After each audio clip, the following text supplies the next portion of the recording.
அனைவருக்கும் வணக்கம். நம்ம டெய்லியும் prelims and mains point of வியூல கரண்ட் அஃபேர்ஸ் ஆர்டிகல்ஸ் பார்க்குறோம். இன்னைக்கு என்ன ஆர்டிகல் இருக்குது அப்படிங்கிறத பார்ப்போம். ஸோ முதல்ல பார்த்தோம் அப்படின்னா அமெரிக்காவினுடைய இந்த ஸ்டார்கேட் ஏஐ திட்டம் அப்படிங்கிறத பற்றி தான் பார்க்க போகிறோம். ஓகேங்களா, முக்கியமான ஒரு project Donald Trump administration announce பண்ணியிருக்கக்கூடிய ஒரு முக்கியமான ஸ்டார்கேட் ப்ராஜெக்ட் அப்படிங்கிறத பற்றி பார்க்க போகிறோம். ஸ்டார்கேட் அப்படிங்கிற ப்ராஜெக்ட் எதை பற்றி அப்படின்னு பார்த்தோம்னா, இந்த செயற்கை நுண்ணறிவு தொழில்நுட்பம் அமெரிக்கர்களுக்கு எப்படி சாதகமாக பயன்படுத்துவது அப்படிங்கிறது தான் இதோடைய முக்கியமான நோக்கமாக இருக்குது. ஓகேங்களா, ஏஐ டெக்னாலஜியில் அவங்க அட்வான்ஸ்டு ஸ்டேஜுக்கு போகணும்னு நினைக்கிறாங்க. அது அமெரிக்கன்ஸ்க்கு ரொம்ப யூஸ்ஃபுல்லாக இருக்கணும் அப்படிங்கிறது தான் இதோட நோக்கம். சரிங்களா, ஃபுல் அண்ட் ஃபுல் அமெரிக்கன் பேஸ்டாக இருக்கக்கூடியது தான். ஸோ இதில் யாரெல்லாம் இருக்க போகிறாங்க அப்படின்னு பார்த்தோம்னா, ஓப்பன் ஏஐ நிறுவனம் இருக்க போகுது, அரக்கிள் அப்படிங்கிற நிறுவனம் இருக்க போகிறாங்க, சாஃப்ட் பேங்க் அப்படிங்கிற நிறுவனம் இருக்க போகிறாங்க. 3 முக்கிய நிறுவனங்கள் இவங்க தான் இந்த ஸ்டார்கேட் ப்ராஜெக்டில். அது மட்டும் இல்லாமல் சப்போர்ட் அப்படிங்கிறது பார்த்தோம்னா மைக்ரோசாஃப்ட், நிவிடியா, அடுத்ததா ஆம் அப்படிங்கிற இந்த மாதிரியான கம்பெனிஸ் அவுட் சைட்ல இருந்து சப்போர்ட் பண்ண போறாங்க. ஆனா மேஜர் ப்ராஜெக்ட் ஹோல்டர்ஸ் யார் அப்படின்னு பார்த்தோம்னா Open AI, Oracle and SoftBank. SoftBank அப்படிங்கிறவங்க நிதியை கொடுக்க போறாங்க. ஓகேங்களா, ஃபண்டிங் பண்ண போறாங்க. அரக்கிள் சாஃப்ட்வேரை கொடுக்க போது ஓப்பன் ஏஐ அதை டிசைன் பண்ண போறாங்க. சரிங்களா, இதுதான் இந்த ஸ்டார்கேட் ப்ராஜெக்டோட முக்கியமான காம்பனன்ட்ஸ்ல இவங்களாம் தான் இருக்க போறாங்க. சரிங்களா, ஸோ இந்த மையம் எங்க அமைய போகுது அப்படின்னு பார்த்தோம்னா டெக்சாஸ்ல தான் நமக்கு இந்த ஸ்டார்கேட் ப்ராஜெக்ட் வந்து பண்ண போறாங்க. என்ன நோக்கம் அப்படின்னு பார்த்தோம்னா, செயற்கை நுண்ணறிவு தொழில்நுட்பத்தை மருத்துவ மறுமலர்ச்சிக்கு பயன்படுத்துவதே தலையாய நோக்கம். ஓகேங்களா, ஸோ மெடிக்கல் அட்வான்ஸ்மெண்ட்டுக்கு இந்த ஏஐ டெக்னாலஜியை பயன்படுத்தணும் அப்படிங்கிறது.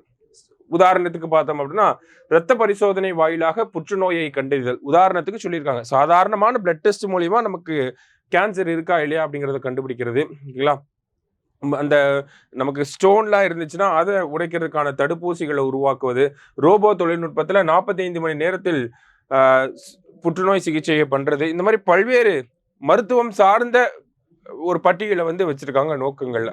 அதே மாதிரி பார்த்தீங்கன்னா முக்கியமா அவுட் சைடா ஓவராலா பாக்குறப்ப ஸ்டார்கேட் ஏஐ தொழில்நுட்ப கண்டுபிடிப்புகள் அமெரிக்கர்களின் வாழ்க்கை தரத்தை உயர்த்தும், பல்வேறு தொழில்நுட்ப பிரச்சனைகளுக்கு தீர்வளிக்கும் என்பதே இதனுடைய முக்கியமான அம்சம். தொழில்நுட்பம் இதற்காக தான் இந்த தொழில்நுட்பம் அப்படிங்கிறத தயாரிக்க போறோம் அப்படிங்கிறத அந்தந்த நிறுவனங்களை சார்ந்தவங்களும் சொல்லியிருக்காங்க. அமெரிக்க அதிபரியும் இதே ஒரு கருத்து தான் சொல்லியிருக்கார்.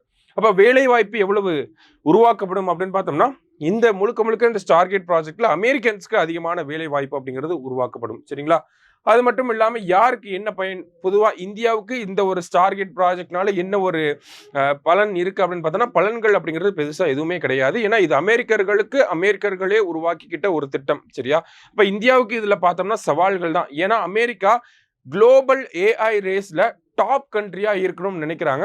அதுக்காக தான் இந்த ஸ்டார்கேட் ப்ராஜெக்ட் அப்படிங்கிறதே அவங்க கையில் எடுத்திருக்காங்க. சரிங்களா, அப்ப அமெரிக்கா அந்த ஒரு ஸ்டேட்டுக்கு போறாங்க அப்படின்னா, அந்த மாதிரி ஒரு ப்ராஜெக்ட் பண்றாங்க அப்படின்னா, அது நமக்கு எப்பயுமே சவாலாக தான், சேலஞ்சாக தான் வந்து முடியும். நம்ம அவங்களுக்கு ஈக்குவலண்டா அந்த ஏஐ டெக்னாலஜில டெவலப் ஆகிறதுக்கு சீக்கிரமே திட்டங்களை போட்டு நம்மளும் ப்ராஜெக்ட் இந்த மாதிரி ஏதாவது ஒன்று உருவாக்கி ஃபண்டிங் கொடுத்தோம்னா தான் அவங்களுக்கு ஈக்குவலாக மோரார்லெஸ் ஓரளவுக்காவது கிட்ட நெருங்க முடியும். இல்லாட்டி அமெரிக்கா எங்கேயோ போயிடுவாங்க ஏஐ ரேஸில். அதனுடைய பலன்களை அனுபவிக்கக்கூடிய இடத்துல அமெரிக்கர்கள் மட்டும்தான் இருப்பாங்க. சரியா, ஸோ அப்போ இந்தியாவுக்கு இது பெரும் சவால் நிறைந்த ஒன்றாக இருக்கு. இந்தியர்களுக்குன்னு பார்க்குறப்ப இந்த ஸ்டார்கேட் ப்ராஜெக்ட்ல அதிகமாக இந்த சாஃப்ட்வேர் இன்ஜினியர்ஸ் அப்படிங்கிறவங்க இருக்க போறாங்க. இப்போ அந்த சாஃப்ட்வேர் இன்ஜினியர்ஸ் அதிகமாக இந்தியாவிலேருந்து போறதுக்கான வாய்ப்புகள் அப்படிங்கிறதும் இருக்கதா செய்யுது. சரிங்களா, ஸோ இன்னைக்கு ஆர்டிக்கல்ல இந்த ஸ்டார்கேட் ப்ராஜெக்டை பற்றி பார்த்துருக்கோம். நாளைக்கு முக்கியமான ஆர்டிக்கல்ல மீட் பண்ணலாம். தேங்க்யூ.